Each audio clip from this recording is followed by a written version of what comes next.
ఏమైంది ఎమ్మెల్యే గారు? ఓటుకి ఎంత ఇస్తారు? ఓట్ల కోసం రాలేదు.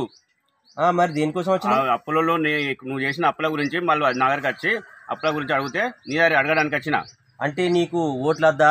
నాకు ఓట్లు ఎందుకు అవసరం? అవసరమే. మరి నా దగ్గర 1000 ఓట్లు ఉన్నాయి. ఆ అప్పులలో అందరు 1000 మంది ఉన్నారు నా దగ్గర. అరే సరే సరే, ఓట్లు మాకు కావాలండి, కావాలి, మాకు ఇప్పియండి. ఇప్పిస్తా. ముందైతే ఒక 2000 అప్పి. అప్ప?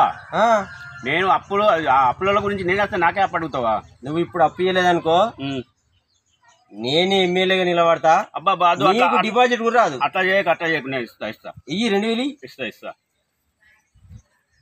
నువ్వు ఇప్పుడు నువ్వు వాళ్ళతో ఏం మేనేజ్ చేస్తావో చెయ్యి. వాళ్ళతో మేనేజ్ చెయ్యి. నేను వాళ్ళకు ఏదో సమాధానం చెప్పుకుంటా వెళ్ళకూడదా?